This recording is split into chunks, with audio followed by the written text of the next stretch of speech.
नमस्कार दोस्तों, आपके अपने परिवार आरडब्ल्यू सिविल सर्विसेज पर आपका बहुत बहुत स्वागत है। मित्रों, आशा करता हूं कि आप सभी अच्छे होंगे, बढ़िया होंगे, खुशहाल होंगे और जहां भी होंगे एकदम जबरदस्त होंगे। आप सभी को पता है कि जिला दर्शन हमारी एक बहुत ही प्रतिष्ठित सीरीज चली हुई है, जैसे कि आप बाकी डेज से करते भी आ रहे हैं। तो आज यदि मैं बात कर पाऊंगा तो आपका सर जी होगा श्रावस्ती जनपद। कौन से जनपद की बात होगी तो हम पढ़ पा रहे होंगे श्रावस्ती जनपद। इससे पहले मैंने 17 जनपद आपको करा दिए हैं और मुझे पूर्ण रूप से विश्वास है कि ये जिला दर्शन सीरीज आपकी परीक्षा में बहुत ही ज्यादा कारगर सिद्ध होगी। ठीक है, तो अपने नोट्स वगैरह बनाते चलें।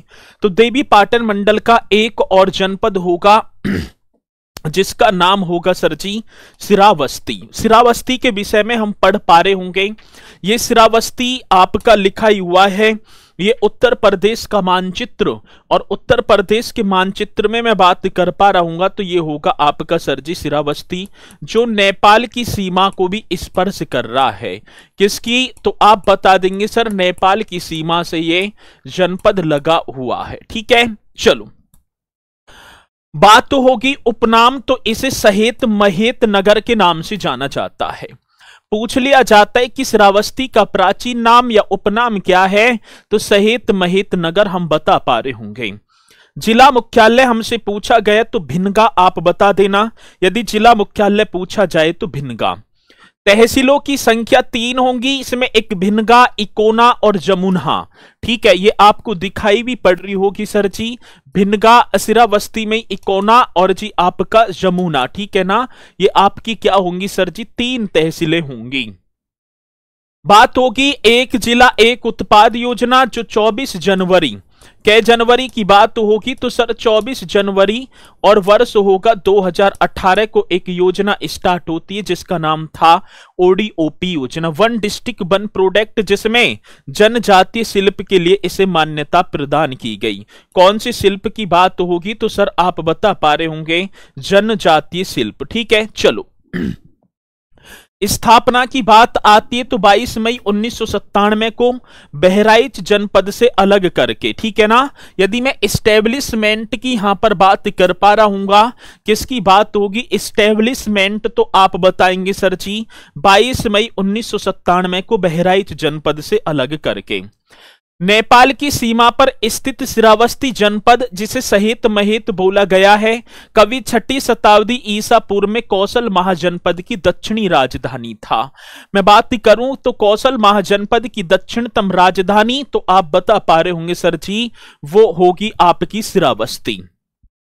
गौतम बुद्ध ने अपना सबसे अधिक वर्षा काल, ये क्या कौन से काल की बात होगी, तो एक सेकंड यहां हम लिख देंगे सर, ये वर्षा काल होना चाहिए, गलती से हो गया। तो आप बताएंगे सर कौन से काल की बात होगी, वर्षा काल, या मैं यहां लिख दूं। ठीक है ना, कौन सा काल है सर, आप बता पा रहे होंगे वर्षा काल।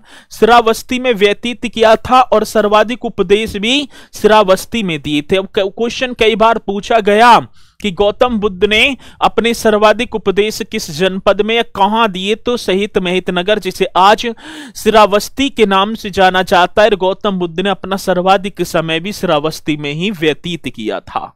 आजीवक संप्रदाय के प्रवर्तक मखली गोसाल का जन्म श्रावस्ती के समीप श्रावण में हुआ था। यह भी क्वेश्चन बड़ा बेहतरीन है।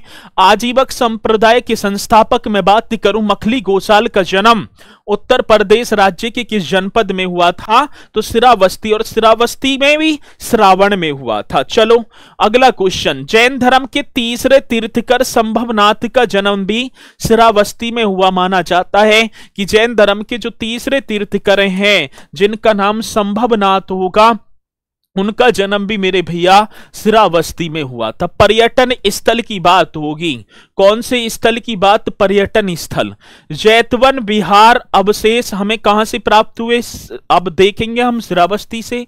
शोभनाथ मंदिर आप श्रावस्ती, विश्व शांति घंटा आप बता पा रहे होंगे सर जी, ये भी श्रावस्ती में लगा हुआ है। विभूतिनाथ मंदिर सर जी सही है, श्रावस्ती होगा। मैं बात करूं चाइना मंदिर, तो कई बार क्वेश्चन आया, चाइना मंदिर श्रावस्ती। पुब्बाराम बिहार श्रावस्ती। स्वर्ण गंध कुटी बिहार मोस्ट इंपोर्टेंट है, स्वर्ण गंध कुटी बिहार तो श्रावस्ती में। मलिकाराम बिहार श्रावस्ती।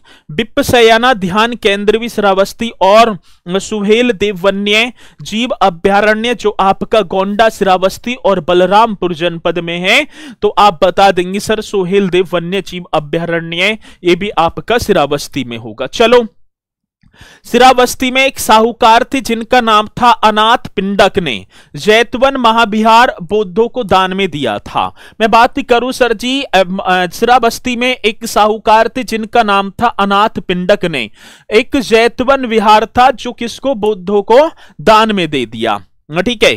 कृषि और पर्यटन यहाँ की प्रमुख औद्योगिक इकाइयां हैं, क्या होगा सर जी, कृषि और पर्यटन आप बता पा रहे होंगे। श्रावस्ती सबसे कम वैधानिक मतलब विधानसभा नगरों वाला जिला होगा, 2 ही विधानसभा नगर है वैसे चित्रकूट में भी, लेकिन श्रावस्ती महोबा आपको पता होगा, तो सबसे कम वैधानिक नगरों वाला जिला श्रावस्ती।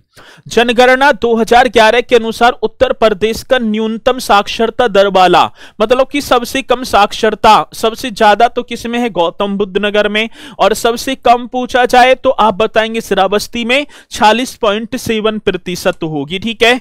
अब एक और बात, वर्ष 2011 की जनगणना के अंतिम आंकड़ों के अनुसार सबसे कम महिला साक्षरता दर वाला जनपद भी श्रावस्ती होगा। ठीक है ना। तो क्वेश्चन आता है सबसे कम महिला साक्षरता दर वाला जनपद भी मेरे भैया श्रावस्ती जो 34.8 है। उत्तर प्रदेश का न्यूनतम नगरीय जनसंख्या वाला और न्यूनतम नगरीय प्रतिशत वाला एवं सर्वाधिक ग्रामीण प्रतिशत, ठीक है ना, मतलब सबसे ज्यादा ग्रामीण जो प्रतिशतता की बात करूं तो श्रावस्ती में 96.5% पाए जाते हैं, और न्यूनतम नगरीय जनसंख्या वाला जिला भी आपका श्रावस्ती होगा। ठीक है। चलो जी, फाइयान एवं हुवेनसांग के यात्रा वृंतांतों में श्रावस्ती जो सहित महेत का वर्णन किया गया है, तो सर जी ये आपका होगा श्रावस्ती। और मुझे उम्मीद है कि आपने बहुत ही शानदार तरीके से श्रावस्ती को किया है। एक बार सभी कमेंट्स करके जरूर बता पा रहे होंगे कि ये जिला दर्शन सीरीज आपके लिए कितनी कारगर सिद्ध होगी, तो आपकी कमेंट्स करेगा मुझे इंतजार। इसी के साथ मित्रों एक नए जिले के साथ मैं कल आपसे मिल पा रहा हूंगा, तो इसी के साथ मैं अपनी वाणी को दूंगा विराम, तो सभी बोलेंगे सर जी जय हिंद जय भारत।